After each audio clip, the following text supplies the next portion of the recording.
If you're managing diabetes or prediabetes, you know the struggle of navigating those tempting sweet treats. But here's the scoop. There's a way to satisfy your sweet tooth without sending your blood sugar on a roller coaster ride. Today, I'm gonna spill the beans on how to indulge in desserts while keeping those dangerous blood sugar spikes at bay. It's all about the ingredients we use. You can have your cake and eat it too. Let's break it down. Blood sugar isn't just about the amount of sugar floating around in your bloodstream. It affects your health and how you feel. Where your blood sugar goes, energy and mood follow.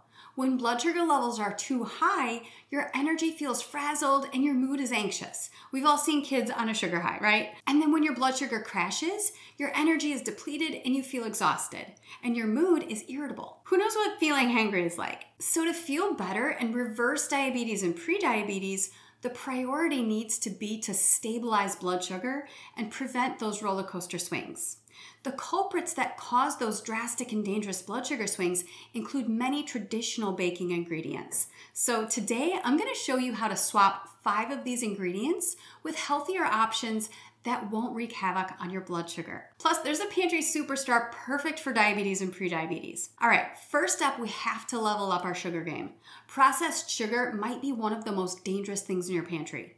In addition to spiking blood sugar, it increases inflammation, weakens the immune system, and is associated with just about every chronic condition under the sun. From obesity to diabetes to cancer, this high glycemic ingredient needs to go. We need to replace it with something better. So my 3 favorite healthier sugar substitutes that won't mess with your blood sugar levels are monk fruit, stevia, and allulose. Personally, in my baking, I opt for a monk fruit allulose mix.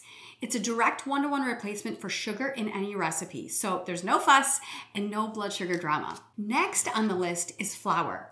Refined processed flours are high on the glycemic index, putting them in the diabetes danger zone. If you don't know what the glycemic index is, it's a measure on a scale of 0 to 100 of how quickly a food causes your blood sugar levels to rise.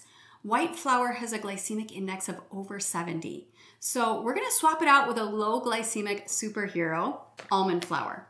Almond flour has a glycemic index of less than 1, which means no massive spikes. It's not a one-to-one replacement for regular white flour, so just hunt down recipes tailored for almond flour, and you're gonna be able to enjoy those desserts without taking your blood sugar and your mood and energy for a ride. Dairy is a bit tricky. While it's low on the glycemic index, certain dairy proteins, whey protein in particular, can increase insulin levels, making certain dairy products such as milk high insulin index foods. So swap dairy milk for unsweetened coconut, almond, hemp, or macadamia nut milk in your baked goods. When it comes to taste, you won't even notice the difference, and you'll be avoiding unnecessary insulin surges. The oils you use matters too.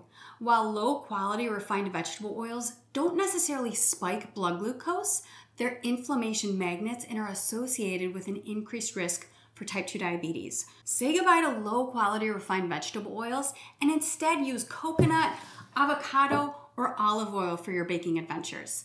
You can certainly continue using butter, preferably grass-fed butter. Butter is mostly fat, so it doesn't have the insulin-raising effect that dairy products higher in protein have. So if you use quality butter in your baking, there's no need to change that if you don't want to.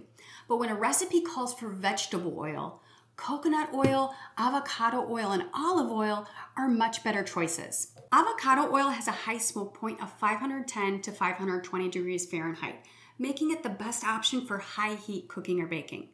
Unrefined coconut oil smoke point is 350 degrees, and extra virgin olive oil is between 350 and 410, so any of them are going to be great for baking.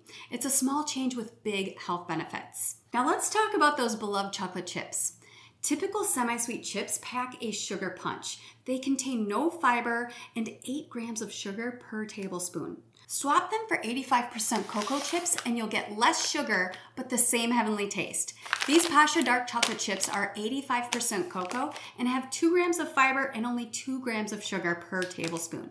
So these dark chocolate chips dial down the sugar impact without sacrificing flavor. This company does also have unsweetened chocolate chips, so you can use those in your baking to reduce the sugar even further if you wanted to. Last, but definitely not least, our unsung hero, cinnamon. This pantry staple isn't just to add delicious flavor to your baking. Cinnamon has anti-diabetic properties, making it a must-have for better blood glucose control. Studies even show it's as effective as metformin in reducing blood glucose levels and improving insulin resistance. If you're itching for 7 delicious dessert recipes using these ingredients, I've got you covered. Grab the Diabetes Dessert Guide linked in the description below. It's packed with dessert staples like cookies, brownies, and even carrot cake with a delectable dairy-free cream cheese frosting.